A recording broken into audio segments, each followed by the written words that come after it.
महाराष्ट्रातील 6 जणांना मंत्रिपदासाठी फोन आला। केंद्रातून हा फोन आला। नितीन गडकरी, पीयूष गोयल, रामदास आठवलेंना फोन आला। शिवसेनेच्या प्रतापराव जाधवांना देखील मंत्रिपदासाठी फोन आल्याचं कळतंय। रावेरच्या खासदार रक्षा खडसे यांना फोन आल्याची माहिती आहे। पुण्याचे खासदार मुरलीधर मोहोळ यांना देखील मंत्रिपदासाठी फोन आला। तर पहिल्याच टर्ममध्ये आता मोहोळांना लॉटरी लागण्याची शक्यता आहे। एकनाथ खडसे शपथविधी सोहळ्यासाठी दिल्लीला जाणार असल्याचं कळतंय। पीयूष गोयल, नितीन गडकरी तिसऱ्यांदा मंत्रिपदाची शपथ घेणार आहे।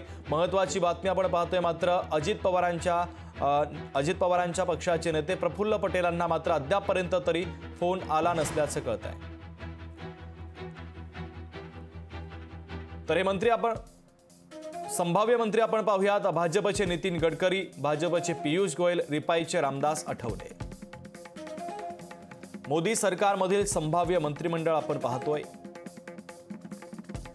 महाराष्ट्रातील जी नावं चर्चेत आहे त्या खासदारांचा हा तपशील।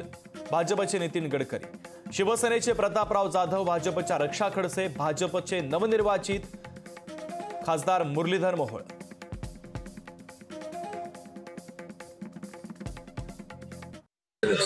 शपथविधीसाठी बोलवलं। आज एक सर्वात मोठा आनंद आहे आपल्या भागासाठी, या महाराष्ट्राच्यासाठी, देशासाठी त्याचं योगदान निश्चित राहील असं मला विश्वास आहे। सर्व परिवाराच्या आशीर्वाद त्याच्यावरतीच आहे। आमच्या मतदारांनी तिसऱ्यांदा विश्वास दाखवला आणि त्याला दिल्लीपर्यंत पोहोचवलं। त्याबद्दल मतदारांचे मी आभार मानतो। श्रीकांत शिंदे साहेबांनी स्वतःहून त्याला लवकर दिला, संघटना तुम्ही काम करणार म्हणून।